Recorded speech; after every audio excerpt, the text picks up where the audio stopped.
نبی مختار کل ہے، جسے جو چاہے عطا کر دے۔ اسی بنیاد پر 10 مقدس صحابہ کو اس دنیا کے اندر خصوصیت کے ساتھ آپ نے جنتی ہونے کی بشارت دی تھی۔ انہی میں تیسرے نمبر پر حضرت عثمان بن عفان رضی اللہ تعالیٰ عنہ کا مقام و مرتبہ ہے۔ تیسرا جو نمبر ہے حضرت عثمان غنی کا نمبر ہے۔ امام اہل سنت ان 10 مقدس صحابہ کے تعلق سے فرماتے ہیں، وہ 10 جن کو جنت کا مزدہ ملا، وہ 10 جن کو جنت کا مزدہ ملا، اس مبارک جماعت پہ لاکھوں سلام۔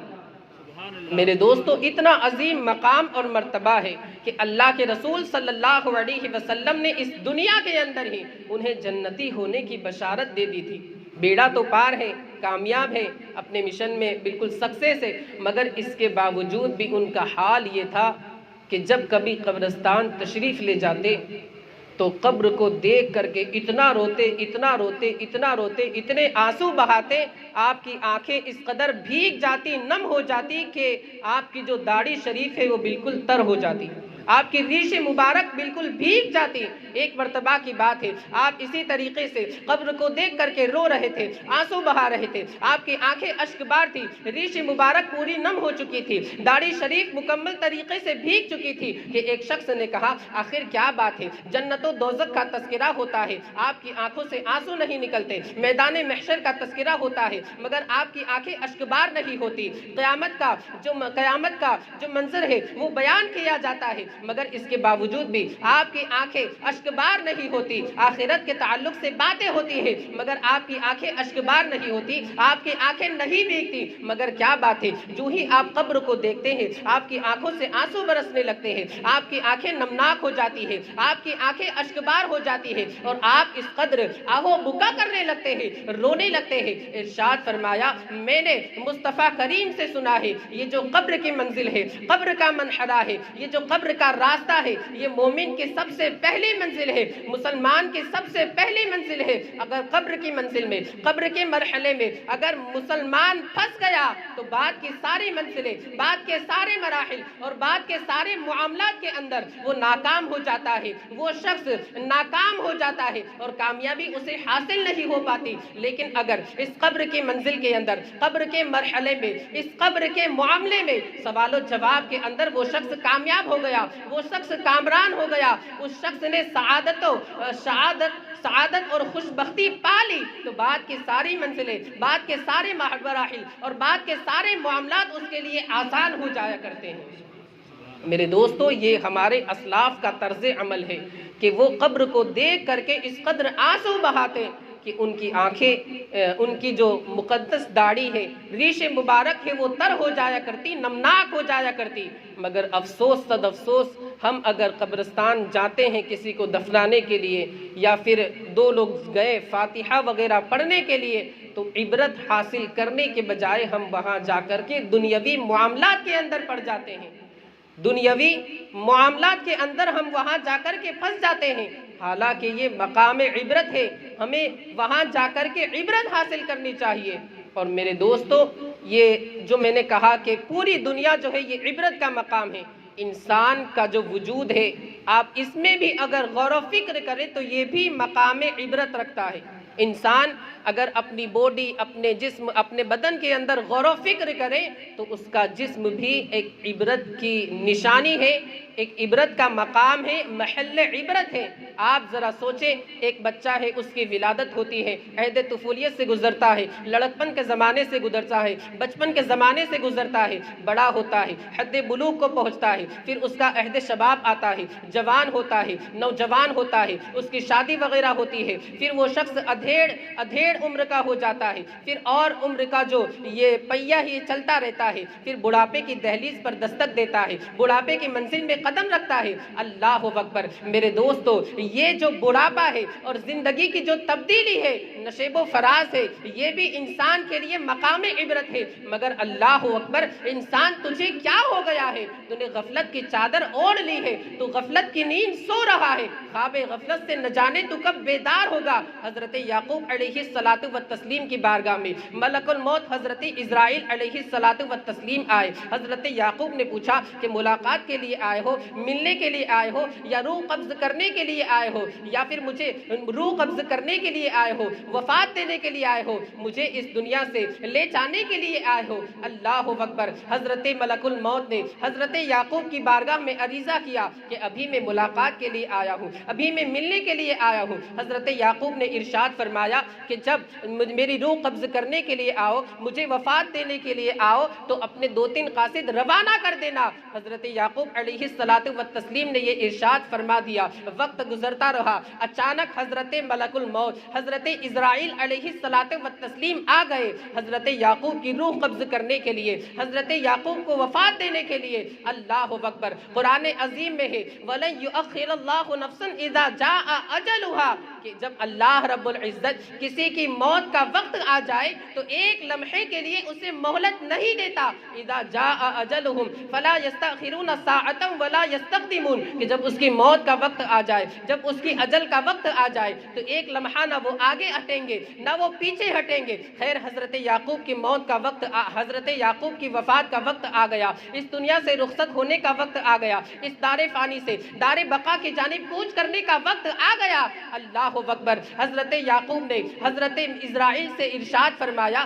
کہ اے اسرائیل، اے ملک الموت، اے روح قبض کرنے والے فرشتے، کیا میں نے تجھ سے نہ کہا تھا، یہ میں نے نہیں کہا تھا کہ آنے سے پہلے 2-3 قاصدوں کو بھیج دینا جو مجھے آ کر کے میری موت سے، میری وفات سے، میرے وصال سے آگاہ کر دیں گے، متنبع کر دیں گے، واقف و روشناس کر دیں گے کہ اب تیاری کر لو، اب تمہیں رخصت ہونا ہے، اس دنیا کو خیرآباد کہنا ہے، اس خاکدانی گیتی سے کوچ کرنا ہے، اس دار فانی سے دار بقا کی جانب جانا ہے۔ حضرت اسرائیل ملک الموت، موت کا جو فرشتہ ہے، حضرت اسرائیل علیہ الصلاۃ والتسلیم نے جواب دیا کہ میں نے آپ کی جانب 3 قاصد پہلے ہی سے بھیج دیے ہیں۔ حضرت یعقوب نے ارشاد فرمایا ذرا بتاؤ تو صحیح تمہارے وہ قاصد کہاں ہیں؟ میرے پاس تو کوئی قاصد نہیں آیا۔ اب حضرت ملک الموت حضرت اسرائیل علیہ الصلاۃ والتسلیم نے جواب دیا کہ آپ جب جوانی کے عالم سے گزر رہے تھے، عہد شباب سے جب آپ گزر رہے تھے تو آپ کے جو سر کے بال ہیں وہ بالکل کالے تھے، بالکل سیاہ تھے، آپ کے بالوں کے اندر سیاہی پھیلی ہوئی تھی، مگر جو ہی وقت گزرتا رہا بڑھاپے کی دہلیز پر آپ نے دستک دی، بڑھاپے کی منزل میں آپ نے قدم رکھا تو آپ کے بالوں کے اندر سفیدی پھیل گئی، آپ کے سر کے بال، داڑھی شریف کے بال مکمل طور سے سفید ہو گئے۔ اے یعقوب، یہ میرا پہلا قاصد ہے۔ اللہ اکبر۔ حضرت ملک الموت حضرت اسرائیل علیہ الصلاۃ والتسلیم نے آگے جواب دیا کہ یہ میرا پہلا قاصد ہے، اور دوسرا جو قاصد ہے اس کے تعلق سے آپ سماعت فرمائے کہ آپ جب جوانی کے دور سے گزر رہے تھے، عہد شباب جب آپ کا تھا، جوانی کے عالم میں تھے، تو اس وقت آپ کا بدن جو تھا بالکل طاقتور توانا تھا، آپ کے اندر بہت سی طاقت تھی، توانائی تھی، قوت تھی، آپ بالکل مضبوط تھے، بالکل کڑیل نوجوان تھے، مگر جو ہی آپ نے بڑھاپے کی دہلیز پر دستک دی اور آپ جب بڑھاپے کی منزل میں آنے لگے، آپ کا بدن بالکل کمزور ہو گیا، آپ کے بدن کے اندر ناتوانائی آ گئی، آپ کا بدن جو اس کے اندر قوت تھی اس کے اندر کمی آ گئی، آپ کا بدن نحیف ہو گیا، لاغر ہو گیا۔ اے یعقوب، یہ جو آپ کے بدن کے اندر کمزوری آئی ہے یہ میرا دوسرا قاصد ہے۔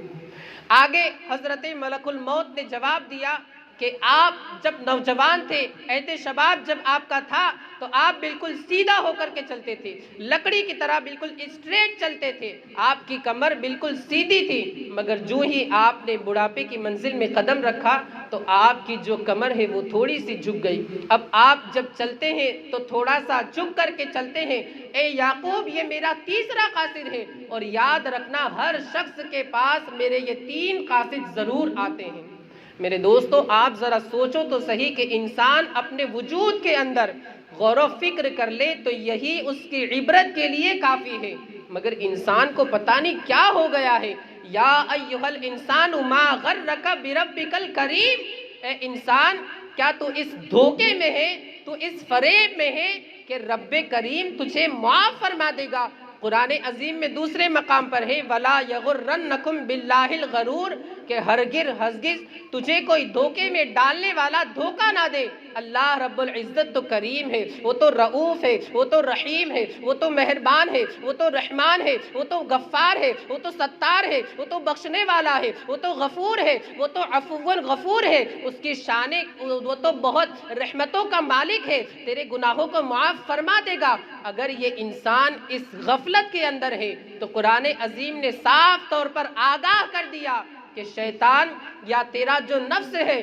وہ تجھے اس دھوکے میں نہ ڈالے کہ اللہ کی رحمت وسیع ہے تو گناہ پر گناہ کرتا جا، معاذ اللہ، اللہ تو تجھے معاف فرما ہی دے گا۔ قرآن عظیم کی اس آیت مقدسہ کی تفسیر میں مفسرین کرام فرماتے ہیں کہ اگر کوئی شخص اپنی یہی فکر بنا لے کہ اللہ تو کریم ہے، رؤوف ہے، رحیم ہے، رحمان ہے، میرے گناہوں کو معاف فرما دے گا، ایک وقت آئے گا میں بوڑھا ہو جاؤں گا، توبہ کر لوں گا، نمازی بن جاؤں گا، روزے رکھنے لگ جاؤں گا، اپنے حال کی اصلاح کر لوں گا۔ خبردار، مفسرین کرام فرماتے ہیں اپنے وقت کا سب سے بڑا بے وقوف ہے، اپنے وقت کا سب سے بڑا احمق ہے۔ کیا اس نے یہ بات نہیں سنی کہ یا ایھا الانسان انک کادح الی ربک قدحا فملاقی، اے انسان تجھے اللہ کی جانب آنا ہے، دوڑ کر کے تو آنا ہے اور اللہ سے تجھے ملنا ہے، اپنے کیے کا حساب دینا ہے۔ انسان تو اتنا غافل کیوں ہو چکا ہے؟ میرے دوستو، انسان کو اپنے حال کی فکر کرنی چاہیے، آخرت کے تعلق سے متفکر رہنا چاہیے، فکر آخرت کا اسے ذہن بنانا چاہیے۔ میرے دوستو، آج اگر مسلمان سروے کر لے، مسلمان کسی ایک مسلمان کے تعلق سے یہ فیصلہ کر دے، یہ ڈکلیئر کر دے کہ وہ پوری دنیا کا سب سے بڑا عقل مند ہے، سب سے بڑا دانشور ہے، سب سے بڑا دانش مند ہے، کہ اس کی عقل جو ہے، اس کی ذہانت جو ہے، اس کی جو فطانت ہے، لوگ اس کی داد دیتے ہیں اور اسی بنیاد پر اسے دنیا کا سب سے بڑا انعام نوبل پرائز دینے کے لیے لوگ تیار ہو جائے، مگر شومی قسمت اگر وہ شخص دین کے اعتبار سے بد عمل ہے، متدین نہیں ہے، غیر متدین ہے، دینی اعتبار سے وہ شخص کمزور ہے، تو میرے دوستو دنیا والوں کی نظر میں تو وہ شخص عقل مند ہو سکتا ہے، مگر اللہ و رسول کی نظر میں، اللہ و رسول کے نزدیک وہ شخص سب سے بڑا بے وقوف ہے، سب سے بڑا احمق ہے۔ اس لیے کہ حدیث پاک میں آتا ہے الکیس من دان نفسہ وعمل لما بعد الموت، کہ عقل مند شخص وہ ہے جو اپنے نفس کا محاسبہ کرے، جو اپنی ذات کے تعلق سے محاسبہ کرے کہ مجھے کل مرنا ہے، وعمل لما بعد الموت، اور مرنے کے بعد کے لیے وہ عمل کرے، تیاری کرے کہ مجھے کل مرنا ہے اور اللہ کے حضور حاضر ہو کر کے جواب دینا ہے۔ ایک کمزور شخص ہے، اس کی ذہانت وغیرہ نہیں ہے اور فطانت وغیرہ اتنی کام نہیں کرتی، تھوڑا سا مینٹلی اس کو پرابلم ہے، دماغ کے اعتبار سے وہ کمزور ہے، اتنی زیادہ اس کی عقل نہیں ہے، غریب ہے، مگر عمل کے اعتبار سے وہ جو شخص ہے وہ انتہائی مضبوط ہے، پانچوں وقت کی نمازوں کا پابند ہے، صوم و صلات کا پابند ہے، اور اللہ و رسول کی رضا حاصل کرنے کے جو ذرائع ہیں انہیں اختیار کرتا رہتا ہے، صدقہ و خیرات کرتا رہتا ہے، عبادت و ریاضت میں اس کا دل لگا رہتا ہے، مسجدوں سے اس کا دل بالکل معلق رہتا ہے، لگا رہتا ہے، ملا ہوا رہتا ہے، وہ شخص اللہ و رسول کے نزدیک اگرچہ وہ کمزور ہے عقل کے اعتبار سے، قوت کے اعتبار سے، طاقت کے اعتبار سے، توانائی کے اعتبار سے، مگر اللہ کے نزدیک اس کا بہت بڑا مقام اور مرتبہ ہے، اس لیے کہ خداوند قدوس کی بارگاہ میں صورتیں نہیں دیکھے جاتے۔ حدیث پاک میں آتا ہے ان اللہ لا ينظر الى اجسامکم ولا الى صورکم ولکن ينظر الى قلوبکم واعمالکم، کہ اللہ تمہاری صورتوں کو اور تمہارے جسموں کو، تمہارے بدن وغیرہ کو نہیں دیکھتا، بلکہ اللہ تو تمہارے دل کو دیکھتا ہے، اللہ رب العزت تو تمہارے قلوب کو دیکھتا ہے اور تمہارے اعمال کو دیکھتا ہے۔ تو میرے دوستو ہمیں فکر آخرت کا ذہن بنانا چاہیے، اور آج کا انسان اتنا غافل ہو چکا ہے، وہ یہ سوچتا ہے کہ ابھی تو میں نوجوان ہوں، میرا عہد شباب ہے، میں بوڑھا ہو جاؤں گا، اس وقت نمازی بن جاؤں گا، روزہ دار بن جاؤں گا، عبادت کروں گا، ریاضت کروں گا، بندگی کروں گا، اللہ کا نیک بندہ بن جاؤں گا، اپنے حال کی اصلاح کر لوں گا۔ میرے دوستو اس سے کہہ دینا چاہیے کہ تو بہت بڑا غافل انسان ہے، اس لیے کہ زندگی کا کوئی بھروسہ نہیں، تیری موت آج آ جائے، کل آ جائے، کیا بھروسہ۔ اللہ اکبر۔ میرے دوستو، میں آپ حضرات کو ایک واقعہ بتاتا ہوں، اس سے آپ اندازہ لگائیں کہ انسان کی زندگی کا کوئی بھروسہ نہیں۔ مصر کی سرزمین کے اندر، جسے آج کل ایجپٹ کہا جاتا ہے، وہاں ایک مسجد کے اندر ایک مؤذن رہا کرتا تھا، ایک نوجوان تھا، انتہائی متقی تھا، پرہیزگار تھا، اللہ وحدہ لا شریک کی بندگی میں مشغول رہا کرتا تھا، عبادت و ریاضت کے اندر اس کا دل لگا رہتا تھا، عبادت کا نور اس کے چہرے پر چمکتا تھا، عبادت کی رونق اس کے چہرے پر صاف نظر آتی تھی۔ اللہ اکبر۔ مگر ایک مرتبہ مینار کے اوپر اذان دینے کی غرض سے، اذان دینے کے ارادے سے، اذان دینے کی نیت سے چڑھا، مینار کے اوپر جو ہی چڑھا، ایک عیسائی کے مکان کے اندر اس کی نظر پڑی۔ اس مکان کے اندر ایک انتہائی حسین و جمیل لڑکی تھی۔ اللہ اکبر۔ جو ہی دیکھا اس کے اوپر فریفتہ ہو گیا، اس کی محبت کا اسیر ہو گیا اور اس کی محبت کا دل دادا ہو گیا، اس کے عشق میں مبتلا ہو گیا۔ سیدھا مینار سے نیچے اترا، عیسائی کے مکان پر پہنچا اور اس لڑکی کے پاس گیا اور اس سے کہا کہ میں تجھے اپنا بنانا چاہتا ہوں، میں تمہارے اوپر فریفتہ ہو چکا ہوں، میں تمہارا عاشق بن چکا ہوں، تمہاری محبت نے مجھے اسیر بنا دیا ہے، تمہاری محبت کا میں دل دادا ہو چکا ہوں۔ اللہ اکبر۔ اس لڑکی نے کہا کہ خبردار خبردار، میں کوئی تہمت کا کام نہیں کرنا چاہتی، میں کوئی بدنامی کا کام نہیں کرنا چاہتی، میں کوئی برا فعل، برا عمل نہیں کرنا چاہتی۔ یہ جو شخص تھا، یہ نوجوان تھا، اس نے کہا کہ میں تمہیں نکاح کی دعوت دیتا ہوں، میں تمہیں نکاح کی پیشکش کرتا ہوں۔ اس لڑکی نے کہا کہ یہ کیسے ہو سکتا ہے، تم تو مذہب اسلام کے ماننے والے ہو، تم تو صاحب اسلام ہو، تم تو مسلمان ہو، تم تو اسلام کے ماننے والے ہو، اور میں مذہب عیسائیت کو قبول کرنے والی ہوں، میں تو عیسائیہ ہوں، میں تو مذہب عیسائیت کی ماننے والی ہوں۔ یہ کیسے ہو سکتا ہے کہ تم مسلمان ہو، میں عیسائیہ ہوں، ایک مسلمان کا عیسائیہ سے نکاح کیسے ہو سکتا ہے؟ تم مسلمان ہو، میں کرسچن ہوں، ایک مسلمان کا نکاح کرسچن سے کیسے ہو سکتا ہے؟ وہ نوجوان چونکہ اس کی محبت کا اسیر ہو چکا تھا، اس کی محبت کا دل دادا ہو چکا تھا، اس کا مکمل طریقے سے دل غفلت کے اندر ڈوب چکا تھا، اس کی محبت کے اندر پڑھ کر کے اللہ اکبر معاذ اللہ اس نوجوان نے کہا، عبادت کا نور جس کے چہرے پر تھا، مگر دیکھیں لمحہ بھر کے اندر اللہ کی توفیق اگر بندے کو شامل حال نہ ہو تو کس طریقے سے وہ گمراہ ہو جاتا ہے، کس طریقے سے وہ بہک جاتا ہے۔ اس نے کہا کہ میں تجھے پانے کے لیے مذہب اسلام کو چھوڑ کر کے مذہب عیسائیت کو قبول کرنے کے لیے تیار ہوں۔ میرے دوستو، آپ ذرا سوچو کہ انسان کس طریقے سے غفلت کے اندر ڈوب جاتا ہے اور کسی کی محبت میں آ کر کے، کسی کے عشق میں مبتلا ہو کر کے اپنے دین کا سودا کر بیٹھتا ہے۔ خیر، اتنا کہہ کر کے وہ اپنے گھر گیا اور کسی کام کے لیے مکان کی چھت کے اوپر چڑھا، ٹیرس کے اوپر وہ شخص چڑھا اور پتہ نہیں کیا ہوا کہ وہ چھت سے نیچے گر گیا اور ایسا گرا کہ اسی حادثے میں اس کا انتقال ہو گیا۔ اب آپ ذرا سوچیں کہ اس کے ہاتھ سے آخرت بھی گئی، اس نے اپنی آخرت کو بھی تباہ و برباد کر دیا اور دنیا بھی اس کے ہاتھ میں نہ آئی۔ آپ ذرا سوچیں کہ اس نے یہ سوچا تھا کہ میں مینار سے نیچے اتروں گا، لڑکی کو اپنا بنا لوں گا، اس سے نکاح کر لوں گا، مذہب عیسائیت کو قبول کر لوں گا۔ اس نے عیسائیت کو قبول بھی کر لیا، مگر میرے دوستو اس کی زندگی کا کیا بھروسہ، اسے کیا پتا کہ میں ابھی ایک لمحے کے اندر میرا انتقال ہو جائے گا، اور یا واقعی اس کا انتقال ہو گیا۔ اس نے اپنی آخرت کو بھی تباہ و برباد کر دیا اور دنیا بھی اس کے ہاتھ میں نہ آئی۔ تو خدارا اپنے نفس کا محاسبہ کیجئے، اپنے آپ کو اللہ رب العزت کا ڈر اپنے دل کے اندر بسائیے، خشیت ربانی سے اپنے سینے کو معمور کیجئے۔ مولا عز و جل ہمیں آپ کو اور ساری دنیا کے خوش عقیدہ مسلمانوں کو موت کی تیاری اور موت کے بعد کے جو مراحل ہیں ان کے لیے تیاری کرتے رہنے کی توفیق رفیق عطا فرمائے۔ وآخر دعوانا ان الحمد للہ رب العالمین۔ السلام علیکم ورحمۃ اللہ وبرکاتہ۔ میں ایک شعر پر اپنی اس گفتگو کو ختم کرتا ہوں کہ انداز بیاں گرچہ بہت شوق نہیں ہے، شاید کہ تیرے دل میں اتر جائے میری بات، نکالی سینکڑوں نہریں کے پانی کچھ تو کم ہوگا، مگر پھر بھی میرے دریا کی طغیانی نہیں جاتی۔ السلام علیکم ورحمۃ اللہ وبرکاتہ۔